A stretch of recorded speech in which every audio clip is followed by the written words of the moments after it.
we are able to take facility dogs around the hospital into various service areas and provide interventions and support to children while they're receiving medical care. It provides a lot of therapeutic support to them and helps them achieve their goals while they're at the hospital. And these dogs, they're like, you're their handlers, but they're also your pets. Yeah. Yep. They come to work with us and they come home with us. I joke that I spend like 23 hours a day with Grover. Oh my no, you gosh. really do. Oh, Yeah. Grover, by the way, don't forget, Grover's the dog, because our boss's We're not name talking is about Grover. Although Grover was just in here with Grover, and it was very confusing. It was. So Maggie came in with Grover. Grover is a sweet boy. Again, we're talking about the dog.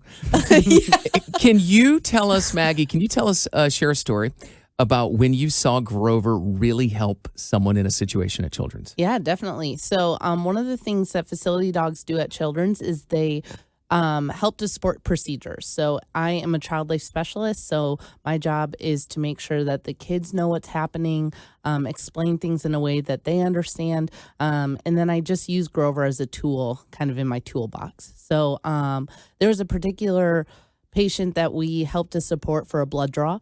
Obviously, we know that patients and adults don't like needle-based procedures. I don't. Yes. So that can be very anxiety provoking. Yeah.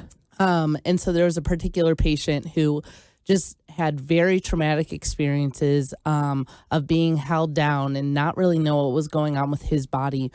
So we used Grover and his commands. He laid across the patient's lap to provide that deep pressure. And this patient was able to hold completely still, pet Grover, and finish the procedure all by himself. And as soon as he was done, he just held Grover's face in his hands and just said, "Thank you so much, Grover. I would not have been able to do this without This you." is crazy. Hold on. Don't. I was like, my eyes, I will cry over anything. Oh, yeah. I'm like, that's so cute to imagine that. And so just such a, obviously nobody wants to get poked and prodded, but it's part of the medical care. And so if you can do anything to make it a little bit better and give that patient a sense of like pride that they were able to do it by themselves. Yeah. And just have such a positive experience to set that patient up for success in the future. Now, again, we are here with Maggie O'Grady and Emily Harmon. They are both facility dog handlers, Children's Hospital. And Maggie's in here with Grover. And specifically with Grover, is there any special training that he had to go through to make him as great at his job as he is? Yeah. So both Trinity and Grover came from a company called Canine Companions for Independence. And they do extensive training with these dogs. Probably like 9 months or so. Whoa. Wow. My dog got 2 weeks. Yeah. Oof, well, we could tell. No, Yeah. I'm just kidding. True.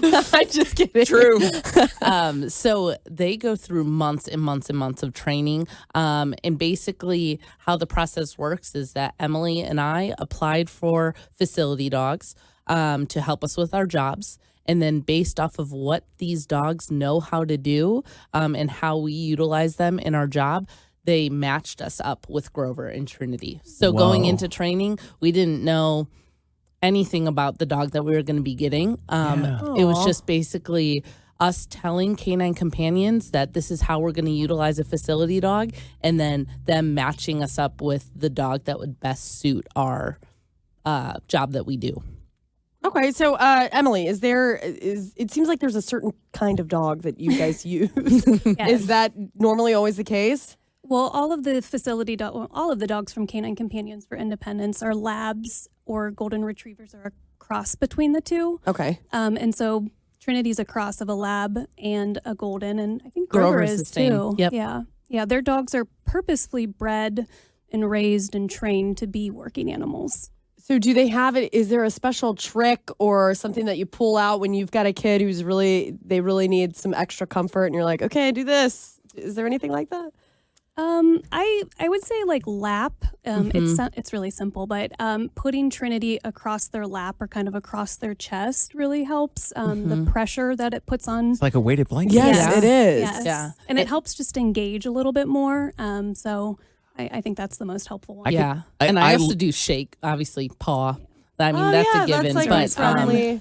It's Yeah. simple, but some of the kids, it's like as soon as they're done with the procedure, it's like Grover giving them a high five. Oh, that's so cute. I literally drag my dog Jackson over me, and he doesn't want to. And I'm like, just come here and snuggle with Dad. So I can promise you that that is such a comforting thing. Yeah.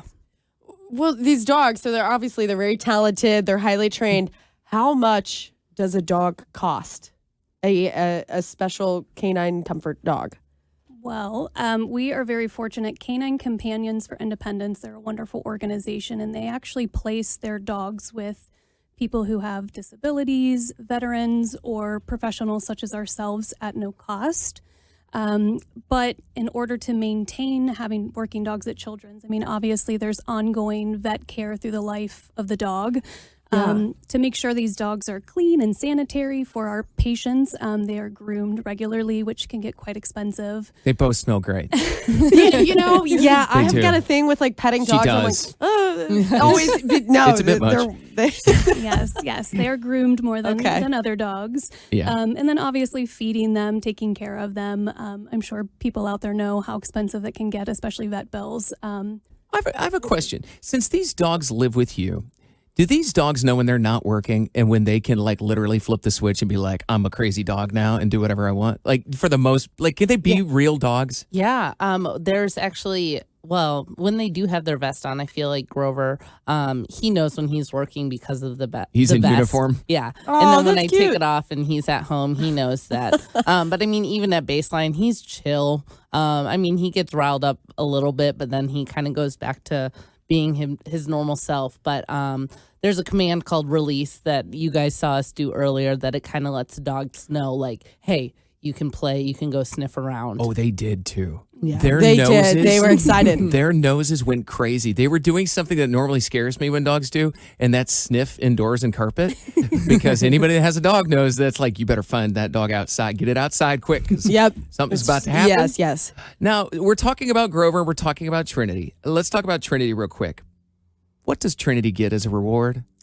What's her favorite thing? I mean, I'd be lying if I didn't say a treat Yeah. or a piece of kibble. Yeah. Obviously, highly food motivated.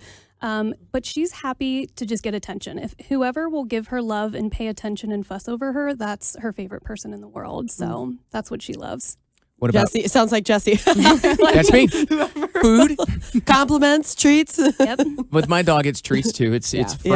spray cheese and I freeze it in a little beef bone and it's yeah. It takes loves about that. 10 minutes to get through. What about Grover? Does Grover have a treat that he just loses it for? Obviously I've given him like carrots and apples before. Aw. He loves both of those. Yeah. But he's similar to Trinity. Like if you're just gonna, I always tell my patients that if you're gonna pet him and you're gonna cuddle with him and pay attention to him, you're gonna be his best friend. He does not care if he's never met you before. Yeah. But that's just what I love about him is that he, just loves everybody like the same equally. And he just obviously with dogs, they give you unconditional love and don't judge you at all. And that's just like exactly what people need sometimes. And Yeah. Grover and Trinity are definitely able to give that to people. We're obviously looking for a lot of support for these dogs to help them do what they do. How long are they working on a day-to-day basis? Are they working long hours? I mean, Trinity works alongside me and my schedule. So I'm Monday through Friday, 40 hours a week, and Trinity's with me the whole time. Whoa. Aw. Yep, I do 3 12s, Wednesday, Thursday, Friday, and Grover's there with me the whole time. So they're not coasting. No. They are working They hard. work hard. Yep. That's Uh-huh. good. Definitely. Okay. Wow. That's very sweet. So earlier I asked you if there was like a cost that you could come up with and you don't, which talking about vet bills and grooming and treats and all of that, I can assume that price is pretty high, but this program is important for Cincinnati Children's. Definitely. And that's the whole reason why we've teamed up with you all, because we want to raise money to keep this program going. So what would you say to someone who's listening right now? They're thinking about donating, but they're like, meh. What would you say to encourage them? I mean, to go back to the cost, I know it's hard to give a definitive answer. Every dog is different. For instance, Trinity this past year had a little medical thing that we went through. And when all was said and done, she had a little surgery and it was over $3,000 just for like one incident. Wow, yeah. Not Yeah. even routine care, routine maintenance, vaccines, Yeah. medication. So just to shed light, one little incident was over $3,000 worth of veterinary care. I would say obviously any support that we can have is greatly appreciated, and it helps patients and families and even some of our staff in more ways than anybody could ever know.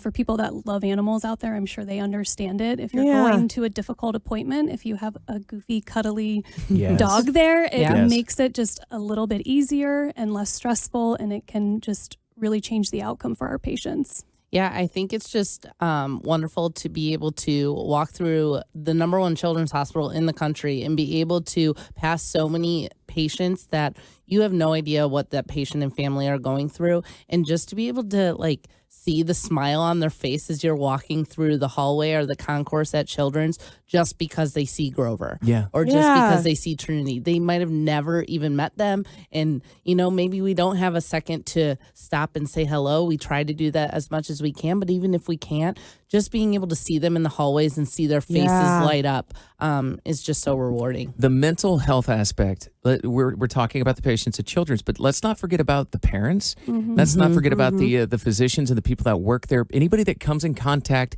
even just eye contact with these dogs.